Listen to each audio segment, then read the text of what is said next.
बिस्मिल्लाहिर्रहमानिर्रहीम। अस्सलाम वालेकुम नाज़रीन, आप यूट्यूब चैनल देख रहे हैं। मैं इमरान खान हूँ। अभी पहले वाले ज़ख्मी उठाए जा रहे थे, पहले वाली लाशें जो हैं वो दफनाई नहीं गई और एक मरतबा फिर आज़ाद कश्मीर में खून रेजी हो गई। एक के बाद एक वाक़यात हो रहे हैं। अस्पतालों की सूरत हाल मैं आपको बता देता हूँ कि इतना रश है कि खून देने वालों का तांता बंधा हुआ है। 200 के करीब लोग बताए जाते हैं जिन्हें बुलेट इंजरी आई है। जो लोग शहीद हुए उनकी तादाद 20 के लगभग बताई जाती है, जिन्हें कल शहीद किया गया था सिक्योरिटी फोर्सेस की जानिब से फायरिंग करके। ये डायरेक्ट फायर किए गए थे और सिक्योरिटी फोर्सेस का कोई एक शख्स भी शहीद नहीं हुआ। तो जो शहीद हुए वो सारे के सारे मुजाहिरीन थे, उन पे डायरेक्ट फायरिंग की गई है और उसके नतीजे में 20 लोग शहीद हो गए और बहुत बड़ी तादाद में लोग गोलियों के जख्मों से चूर होकर अस्पतालों में पहुंचे हैं। अस्पतालों में खून देने वालों का तांता बंधा हुआ है और इतना रश है कि टेबलों के ऊपर भी मरीजों को डाला गया है, यानी वहां पे अस्पतालों में बेड खत्म हो गए और एक इमरजेंसी जैसी सूरत हाल है आज़ाद कश्मीर में। और ये खून बहने का सिलसिला अभी भी रुक नहीं रहा। आज़ाद कश्मीर में लोग अपने प्यारों का पोस्टमार्टम करवाना चाहते हैं, तो अस्पताल इंतजामिया की वजह से बताया जा रहा है उनकी तरफ से कि जनाब यहाँ पे रश इतना है और लोड इतना ज़्यादा है कि हम ये रिपोर्टें आपको या रिजल्ट आपको तैयार करके दे नहीं पाएंगे। हम एक तरफ जाते हैं, दूसरी तरफ से आवाज़ आती है, तो लोड बहुत ज़्यादा है अस्पताल की इंतजामिया के ऊपर। जबकि आईजी ने स्टेटमेंट दिया बीबीसी को और उसने कहा कि सिर्फ 5 लोग मारे गए अब तक। सारा जितना भी अभी तक सिनेरियो बना, 67 लाशें अभी तक बाकायदा डाटा के साथ जारी कर चुकी है ज्वाइंट अवामी एक्शन कमेटी। उसका डाटा दे चुकी है कि ये 67 लोग, 67 लोग अब तक शहीद हो गए। और अभी जो आज के दिन में शहीद हुए वो अलग है, मैं आपको बताता हूँ आज मीरपुर में क्या हुआ। लेकिन पहले रावलाकोट में लोग निकले दरेक के मुकाम से, फिर ये गए चनार चौक की तरफ, अब ये पहुंच गए डी चौक की तरफ और यहां से उन्होंने मकबूल बट चौक में जाना है। अगर ये मकबूल बट चौक पहुंच जाते हैं, यहाँ पे भी सिक्योरिटी फोर्सेस बहुत बड़ी तादाद में मौजूद हैं और ये पैदल जाएंगे। ये अगर मकबूल बट चौक पहुंच जाते हैं तो फिर रावलाकोट पे तो एक तरह से कंट्रोल हो जाएगा इनका और उसके बाद इन्हीं लोगों ने आगे मुजफ्फराबाद की तरफ बढ़ना है। लोग कम नहीं हो रहे, सिर्फ वो लोग कम हुए हैं जो खून देने के लिए अस्पतालों में गए हैं या वो लोग कम हुए जिन्हें गोलियां लग गई हैं। बाकी लोग हजारों की तादाद में, बहुत बड़ी तादाद में ज्वाइंट अवामी एक्शन कमेटी के एहतजाज में शामिल है। खवातीन भी निकल कर एहतजाज के अंदर शामिल होने के लिए आई हैं और वहां पे जो मुकर्रीन है उन्होंने कहा जी हम ना तो हथियार उठाएंगे ना वापस जवाबी कार्रवाई करेंगे, हम सीधा सीधा अपना एहतजाज करेंगे और अपने सीने पेश करेंगे। ये गोलियां मारते हैं तो मारते रहे। और लगातार हम देख रहे हैं कि गोलियां चल रही हैं और रियल बुलेट्स हैं, यानी वो गोलियां जो बॉर्डर के ऊपर इंडिया पाकिस्तानी फौजियों को मारता है और पाकिस्तानी फौजी इंडियन फौजियों को मारते हैं, वो वाली रियल बुलेट्स पाकिस्तानी शहरियों पे या कश्मीरी शहरियों पे चलाई जा रही है। बहुत ही अजीब सूरत हाल है। अब आ जाए जरा मीरपुर में क्या हुआ। कल जो कुछ भी रावलाकोट में हुआ उसमें कुछ नौजवान शहीद हो गए जिनका ताल्लुक था मीरपुर से। तो मीरपुर में एक लोगों की रैली निकली और उन्होंने कहा जी हम इज़हार यकजहती करेंगे उन नौजवानों से जिन्हें शहीद किया गया रावलाकोट में। अब ये रैली निकल के बाजार में से, सड़क से, मेन शाहरा से गुजर रही थी तो इनके ऊपर सीधे फायर कर दिए गए सिक्योरिटी फोर्सेस की जानिब से। वहां कई लोग जख्मी हो गए और 6 लोग मौके पर ही शहीद हो गए। वो लाशें सड़कों पे पड़ी हुई थी। एक नौजवान ने छत से वीडियो बनाई है, लाशें कितनी देर तक सड़कों पे पड़ी रही। वहां पे उन्हें उठाने वाला कोई नहीं था, लगातार फायरिंग हो रही थी, लोग जख्मी थे और वो तड़प तड़प के सड़क पे अपनी जान दे रहे थे। वहां पे लोग शहीद हो गए। 6 लाशें आकर उठाई सिक्योरिटी फोर्सेस के लोगों ने। ये नकाबपोश लोग थे, इन्हें पीछे से बुलवाया गया, सादा कपड़ों में मलबूस थे, नकाबपोश थे और ये डबल केबन डाले और इस तरह की गाड़ियों में आए और इन्होंने इंसानों को जानवरों की तरह उठा के गाड़ियों में फेंका। वो जो डेड बॉडीज पड़ी हुई थी सड़कों पे, जो शहीद पड़े हुए थे, उनको उठा के गाड़ियों में फेंका और लेकर चले गए। अब कश्मीरी ये वाले मनाजिर देखने के बाद कह रहे हैं कि इसी तरह हमारी लाशें पहले भी गायब की गई हैं। यानी कुछ शोधा जो लाशें हमारे पास थी वो तो हमने दफना दी हैं, लेकिन कुछ लाशें जो हम बार बार मुतालबा करते रहे कि हमारे साथियों की लाशें हमारे हवाले की जाएं, जिन्हें अस्पताल से कब्जे में लिया गया या जिन्हें रात के अंधेरे में कब्जे में लिया गया, तो ये वादा किया गया था कि ये लाशें आपको वापस दी जाएंगी, इन्हें अमानतन दफनाया गया है और आपको ताबूत में डालकर देंगे, आप उनके लवाहिकीन को वो लाशें उनके हवाले कर दीजिएगा। ये वादा किया गया था जब मुज़ाकरात हो रहे थे। लेकिन अब लाशें उठाते कैसे हैं ये मनाजिर हमने सबने देख लिए। सड़क के ऊपर लोग पड़े हुए हैं और उन्हें गोलियां लगी हुई हैं और वो एक एक करके जान दे रहे हैं, शहीद होते जा रहे हैं। उसके बाद पीछे से सिक्योरिटी फोर्सेस की गाड़ियां आती हैं, सादा कपड़ों में नकाबपोश उतरते हैं, वो लाशें उठाकर गाड़ियों में डालते हैं और निकल जाते हैं। ये मनाजिर हम मकबूजा कश्मीर में भी नहीं हमने देखे कभी, जो मनाजिर हम इस वक्त आज़ाद कश्मीर में बदकिस्मती से देख रहे हैं। आसिम मुनीर साहब की जो पॉलिसी है वो पाकिस्तान को वहां ले आई जो हम कभी सोच भी नहीं सकते थे। यानी इक्तदार की एक ख्वाहिश, हमेशा रहने की ख्वाहिश, कुर्सी मेरे से कोई ना ले पाए, मैं अपनी हुकूमतें बनाऊंगा, मैं पाकिस्तान को कंट्रोल करूंगा, मैं अपने लोगों को तरक्की दूंगा, अपने लोगों को आगे लेकर आऊंगा, तमाम इदारों में मेरे हमायती लोग बैठेंगे, मैं अपने तमाम मुखालिफिन को कुचल दूंगा, ये मुल्क वैसे चलेगा जैसे मैं चाहूंगा। ये जो ख्वाहिशात हैं, इन ख्वाहिशात ने बेड़ा गर्क कर दिया पाकिस्तान के पूरे स्ट्रक्चर का।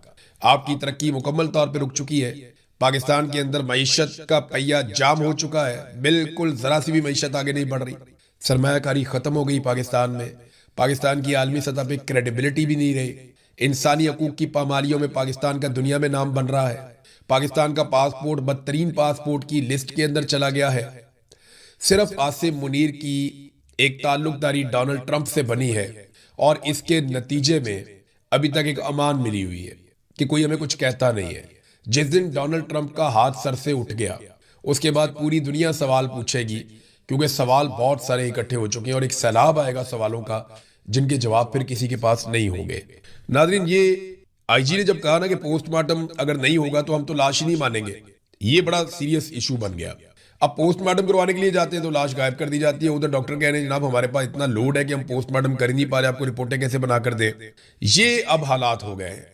और अभी जो ताज़ा लिस्ट जारी की गई है उसमें जो 6 लोग शहीद हुए मीरपुर में, उनके नाम शायद शामिल नहीं किए गए। तो मीरपुर में भी 6 लोग शहीद हो गए हैं और काफी लोग जख्मी हुए हैं, उन्हें भी अस्पतालों में मुंतकिल किया गया है। पाकिस्तान की शारक था पूरा कश्मीर, अब अपनी शारक के ऊपर खुद ही छुरी चला रहे हैं और ये काम भी एक डिक्टेटर कर रहा है। हमेशा डिक्टेटर ने नुकसान पहुंचाया, आज फिर डिक्टेटर नुकसान पहुंचा रहा है। रियासत के मुंह को खून लग गया, ऐसा लगता है खून लग गया इनके मुंह को, और ये अब खून पिए बगैर इनका गुजारा नहीं होता। ये पूरा रजीम जो आसिम मुनीर साहब ने बनाया ये पाकिस्तानियों की लाशों के ढेर के ऊपर खड़ा है और इसे हर थोड़े अरसे के बाद पीने के लिए इंसानों का ताज़ा खून चाहिए होता है। कभी इन्हें 9 मई पे खून में असर आ जाता है, उसके बाद इनको डी चौक में खून में असर आ जाता है, उसके बाद ये खून पीते हैं मुरीदके में, फिर कश्मीर में खून पीते हैं, फिर दोबारा खून पीते हैं जब आयतुल्लाह अली खामनाई की शहादत होती है ईरान में, लोग निकलते हैं एहतजाज करने के लिए, अहले तशी उनका खून पीते हैं, फिर कश्मीर में खून पिया जाता है और अब लगातार 2 दिनों से खून पीते पीते खून की जरूरत बढ़ती जा रही है। ऐसा लगता है डोज बढ़ती जा रही है। पहले कम लोगों को मारते थे, अब ज्यादा लोगों को मारते हैं। पहले देर देर के बाद मारते थे, अब जल्दी जल्दी मारते हैं। तो ये रियासत और इसके इदारे एक खून आशाम बनते चले जा रहे हैं और सियासतदान बैठकर तमाशा देख रहे हैं। जिनकी जिम्मेदारी है ना वो अगर बैठ के तमाशा देखेंगे और ये सोचेंगे जनाब कहीं मैं ना पकड़ा जाऊं, मेरा कारोबार ना बंद हो जाए, मेरी सियासत ना खत्म हो जाए, मेरे बच्चे ना बर्बाद हो जाए, पूरा मुल्क ही बर्बाद हो रहा है। जब आप सियासत में आए थे ना तो आपको ये सोच कर आना था कि मैं अपने मुल्क की खातिर अपनी जिंदगी दे रहा हूं, तो फिर अब आपको पीछे हटने का कोई हक हासिल नहीं है। लोगों ने आप लोगों को वोट डाले हुए निकले और निकल के आवाज उठाएं। फजल रहमान की जिम्मेदारी है, एएनपी की जिम्मेदारी है, पीपल्स पार्टी के अगर कोई लोग अब भी उनके अंदर इंसाफ बाकी है तो उनकी जिम्मेदारी है। पीएमएलएन ने तो मायूस ही कर दिया, बेड़े ही गर्क कर दिया पकड़ के। पीटीआई के लोगों को खड़े होना चाहिए फौरी तौर पे। बाकी तमाम पॉलिटिकल पार्टीज को मिलकर आवाज उठानी चाहिए जुल्म और बर्बरियत के खिलाफ और इनको आजाद कश्मीर में जाना चाहिए और लोगों के साथ इजहार यकजहती करना चाहिए। पीएमएलएन से मायूसी क्यों है ये जरा देखें ना आप, ख्वाजा आसिफ का स्टेटमेंट आप देखें। ये पाकिस्तान का वजीर दिफा है और वजीर दिफा का बयान देखें। मुझे एक मेरे दोस्त हैं कश्मीरी, उन्होंने ये स्टेटमेंट भिजवाया, उन्होंने कहा दिल ही टूट गया है ख्वाजा आसिफ की ये बात सुनकर। मैं बताऊंगा कौन लोग हैं जिन्हें गोलियां लगी है अभी बताता हूं आपको एक ऐसा वाकया सुनाता हूं कि आपको हैरत होगी कि ये कर क्या रहे हैं। एक और जर्नलिस्ट हैं, बड़े अच्छे जर्नलिस्ट हैं, उनका मुझे फोन आता है, वो रोना शुरू हो गए। मैंने कहा रोते क्यों? वो कहते जी मैं आजाद कश्मीर से हूं। मैंने कहा फिर? कहते जी हम आवाज ही नहीं उठा सकते। कहते इमरान भाई अपने आप से घिन आ रही है। मुझे एक सहाफी ने फोन करके कहा जो कश्मीरी है, उसने कहा जी मुझे अपने आप से घिन आ रही है, मुझे अपने आप से नफरत हो रही है, मैं सच बोल ही नहीं सकता हूं। कोई इदारा सच चलाने को तैयार ही नहीं है। वो बेचारा इदारे पे काम करता है, सोशल मीडिया का इतना बड़ा नहीं है, लेकिन वो कहता है जी कोई इदारा सच चलाने को तैयार ही नहीं है। अपने आप से घिन आ रही है, अपने आप से नफरत हो रही है कि इतना बड़ा जुल्म हो गया, मेरे भाई मार दिए और मैं आवाज नहीं उठा सकता, मैं बात नहीं कर सकता। तो मैंने कहा हम उठाएंगे आपके हिस्से की आवाज भी, ये बोझ हम उठाएंगे, हम जोर लगाएंगे और एक वक्त आएगा इंशाल्लाह आप सब बोलेंगे। एक वक्त आएगा आप सबको बोलना पड़ेगा, लेकिन जब सब मिलकर बोलेंगे तो फिर जुल्म नहीं हो पाएगा। इसलिए बारी बारी सबकी बारी, ये मैं कहता रहता हूं कि आप सबकी बारी आएगी, एक एक करके आप सबको मारा जाएगा, एक एक करके आप सबकी इज्जत पे हाथ डालेंगे, एक एक करके आप सबकी चादर और चार दीवारी का तकद्दुस पामाल करेंगे, एक एक करके आपके घरों में घुसेंगे। ये आज भी मौका है, इकट्ठे होकर इनका मुकाबला करो, वरना ये जायंट बनता जाएगा, ये एस्टेब्लिशमेंट इतनी ताकतवर हो जाएगी कि फिर आप इसको रोकना आपके लिए मुसीबत बन जाएगी, फिर बहुत ज्यादा कुर्बानी देनी पड़ेगी। आज अगर आप लड़ेंगे तो आपको कम कुर्बानी देनी पड़ेगी, जितना वक्त गुजरेगा, जितना खून आप इस बला को पिलाएंगे, ये उतनी ताकतवर और बड़ी होती चली जाएगी, फिर ये ज्यादा खून पिएगी और ज्यादा ताकतवर हो जाएगी, और फिर आपको इसको रोकने के लिए ज्यादा बड़ी कुर्बानी देनी पड़ेगी। आज रोक लो, कम नुकसान होगा, कल रोकोगे और नुकसान होगा, उसके बाद रोकोगे ये और ताकतवर हो जाएगी आपका खून पीकर, फिर और नुकसान होगा। तो बारी बारी सबकी बारी। ये ख्वाजा आसिफ को बात समझ नहीं आएगी, ये रिसीविंग एंड पे रहे हैं। मुस्लिम लीग नून एक दौर में रिसीविंग एंड पे रही है, पीपल्स पार्टी भी रही है, लेकिन इनको ये बात समझ नहीं आएगी। ये इक्तदार के झूले में बैठे हुए हैं। जिस तरह वो डीसी की आपने देखी थी ना वीडियो कि वो झूले ले रहा था बात करते हुए, तो ये सारे इक्तदार के झूले में बैठे हुए, इन्हें बिल्कुल समझ नहीं आएगी। ख्वाजा आसिफ से जब सवाल किया गया तो उसने कहा रावला कोर्ट में एहतजाज करने वालों के खिलाफ कार्रवाई हो रही है। वो लोग जिस तरह पाकिस्तान दुश्मनी का इजहार कर रहे हैं, कब कर रहे हैं यार, खुदा का नाम लो यार। तो मैं नहीं समझता कि उनका पाकिस्तान के साथ कोई ताल्लुक है, यानी कश्मीरियों को डिसोन ही कर दिया कि इनका पाकिस्तान से कोई ताल्लुक नहीं है। वहां पे लोगों ने वोट नहीं डाला, निकल के 10-15% लोग मैक्सिमम निकले होंगे। ये झूठ बोलते हैं कि ज्यादा लोग निकल आए, तारीखी तौर पे कम टर्न आउट रहा, लोगों ने वोट ही नहीं डाला। तो लोगों ने इनको डिसोन किया। सारे लोग खड़े हुए ज्वाइंट अवामी एक्शन कमेटी के साथ और ये कह रहे हैं कि इनका पाकिस्तान से ताल्लुक ही कोई नहीं है, ये भारतीय स्पॉन्सर्ड लोग हैं। यही बातें ख्वाजा आसिफ तुम्हारा बाप और उससे पहले के लोग वो किया करते थे बंगालियों के खिलाफ कि ये भारतीय दहशतगर्द है, भारतीयों के साथ मिले हुए हैं, ये बंगाली गद्दार है, ये पाकिस्तान के वफादार नहीं है, ये मुल्क के दुश्मन है, ये पाकिस्तान के खिलाफ बात करते हैं, इनका ताल्लुक इंडिया के साथ है, उनकी एजेंसियों के साथ है। यही बातें कर करके तुम लोगों ने बांग्लादेश तोड़ दिया। ये देखो बिलावल क्या कह रहा है, बिलावल के स्टेटमेंट सुने आप सर पकड़ के बैठ जाएंगे। बिलावल कहता है जी कि रियासत फैसला करे नून लीग का मफाद अहम है या पाकिस्तान का। पहले बिलावल को ना निकाल के, जो पीपल्स पार्टी के पुराने लोग हैं, मेरी गुजारिश है उनको निकाल के बिलावल को ना आईन पढ़ाना चाहिए जो उसके नाना ने लिखा था। लिखा तो नहीं था, लिखा तो बहुत सारे लोगों ने था, लेकिन उसके नाना को क्रेडिट चाहता है, उसके दौर में हुआ। तो जरा वो आईन निकाल कर पढ़े कि उसमें रियासत की डेफिनेशन क्या है। वफाकी और सूबाई हुकूमतें और पूरा सिस्टम जो मिलकर बनता है वो रियासत होता है। फौज को आप रियासत नहीं कह सकते, एक सेक्टर कमांडर रियासत नहीं होता।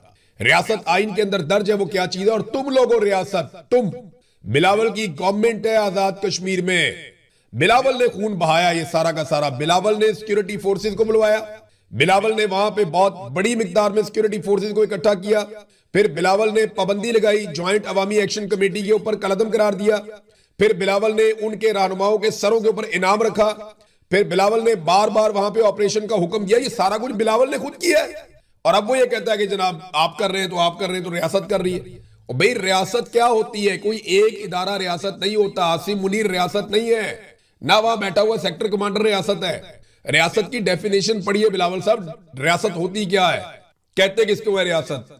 रियासत की डेफिनेशन पढ़े जो आइन के अंदर लिखी हुई है, आर्टिकल 7, आर्टिकल 8 आप निकालें आइन का, पढ़े, आपको पता चलेगा। वादे तौर पे लिखा हुआ है कि जनाब जो अवाम के मुंतखब नुमाइंदे आकर बैठते हैं वो हैं रियासत, कैबिनेट, वजीर आजम, उसके साथ बाकी लोग, आपकी कौमी असम्बली, सूबाई असम्बली, सेनेट, ये है रियासत। ये तो आपके पास है, रियासत तो आपका कब्जा है।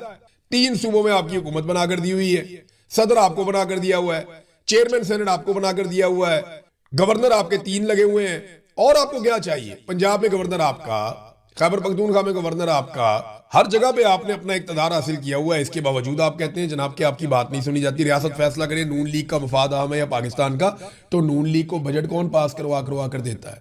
नून लीग के वजीर आज़म को वोट किसने डाला था। ये हर जुर्म का हिस्सेदार है।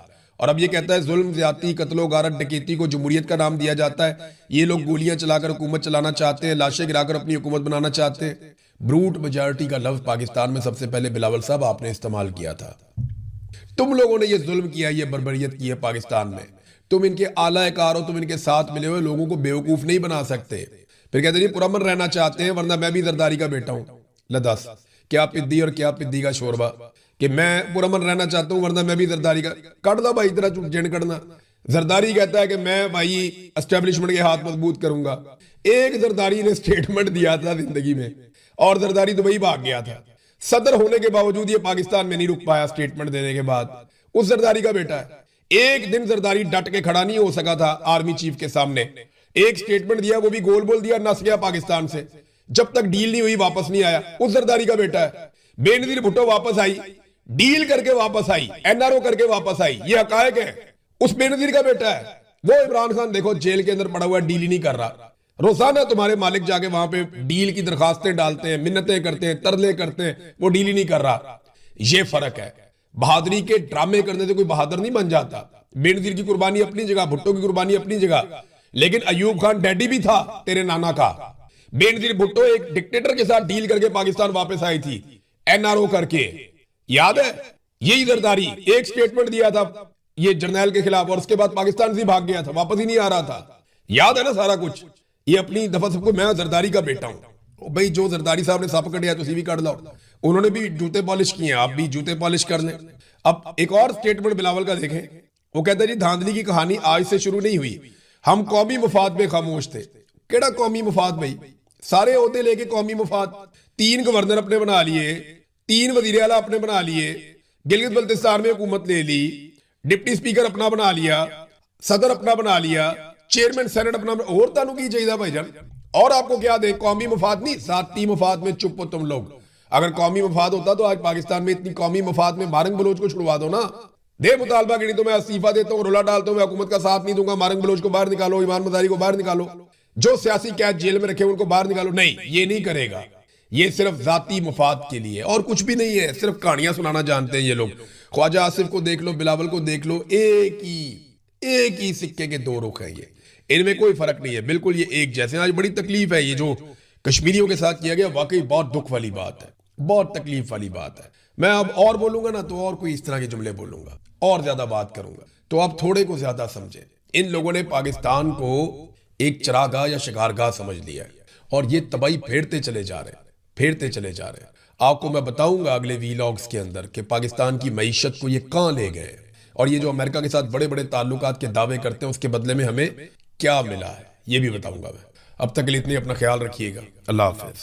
सूरत भी ये मुतालबा तस्लीम नहीं करने और वो आज़ाद कश्मीर के इक़्तिदार पे अपनी गिरफ्त ढीली नहीं करेंगे और लोगों को उनका मैंडेट नहीं देंगे तो फिर ये सूरत हाल पैदा हो गई।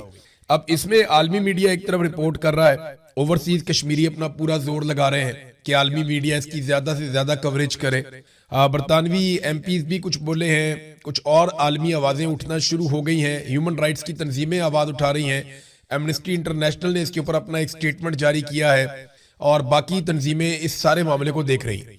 जबकि ओवरसीज पाकिस्तानी या ओवरसीज कश्मीरी वो बड़े पैमाने पर एक एहतजाज की तैयारी कर रहे हैं बरतानिया में, और अब ये भी सुनने में आ रहा है कि वो अक़वाम मुत्तहिदा के दफ्तर के बाहर भी एहतजाज करेंगे और अभी एहतजाजों का सिलसिला शुरू हो गया है।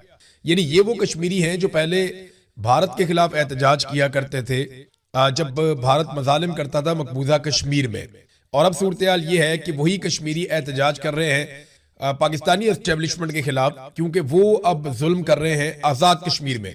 अच्छा नाज़रीन, जो सूरत हाल बिगड़ रही है ना, उसकी एक जो सबसे बड़ी और खौफनाक वजह है वो ये है कि लोग मुंतशिर नहीं होते। आज़ाद कश्मीर में जब गोली चलती है, लोगों को शहीद किया जाता है, लोग जख्मी होते हैं, तो मुजाहिरीन अपने जख्मियों को उठाते हैं, अपने शोहदा को उठाते हैं और फिर इकट्ठे होकर आगे बढ़ जाते हैं। ये ऐसी खौफनाक सूरत हाल है कि लोग मुंतशिर नहीं हो रहे, जिसका सामना बार बार सिक्योरिटी फोर्सेस को करना पड़ रहा है। और ये दो तरफा फायरिंग के वाकयात नहीं है, ज्यादातर वाकयात इस तरह के हैं कि अवाम को मुंतशिर करने के लिए फायरिंग की जाती है। ज्यादातर वाकयात जो है वो दो तरफा फायरिंग के लिए, इक्का दुक्का वाकयात ऐसे रिपोर्ट हुए हैं जहां पे दूसरी तरफ भी, क्योंकि कश्मीरियों के हर घर के अंदर वहां पे असला मौजूद है, जब आप किसी के घर वालों को मारते हैं या उनको जख्मी करते हैं तो बाज लोग रिएक्ट कर जाते हैं, ये होता है। और बाज लोग जो है वो जज्बाती होते हैं, वो उस तरह का रिएक्शन देते हैं जिस तरह की उनकी सारी जिंदगी ट्रेनिंग हुई है। तो ये इक्का दुक्का वाकयात ऐसे होते हैं, लेकिन ओवरऑल ज्वाइंट अवामी एक्शन कमेटी ने इस बात को यकीनी बनाने की पूरी कोशिश की है कि उनकी जानिब से कोई मुसल्ला तसादुम ना हो, बल्कि वो बार बार ऐलान करते हैं कि कोई भी शख्स हथियार अपने साथ ना लेकर आए। हालांकि मीडिया में बहुत ज्यादा ये प्रोपेगेंडा किया गया, बहुत ज्यादा खबरें चलाएगी कि एक बंदा हमने पकड़ लिया मुसल्ला, और वो बंदा ये बताता है जनाब के हमें इनाम का ऐलान दिया गया था कि जितने बंदे मारोगे सिक्योरिटी फोर्सेस के उतना इनाम मिलेगा। ऐसी कोई चीज नहीं है, हमने तो ऐसी सुनी भी नहीं। ज्वाइंट अवामी एक्शन कमेटी वालों से हम बात करते हैं, वो ना तो एंटी पाकिस्तान है, ना वो कोई इंडिया की एजेंट है, ना वो कोई पाकिस्तान के दुश्मन है। वो सिर्फ ये कहते हैं जनाब जो आज़ाद कश्मीर के लोग हैं उनके मैंडेट का एहतराम किया जाए, उन्हें अपनी हुकूमत बनाने की इजाज़त दी जाए। ये तरीकाकार गलत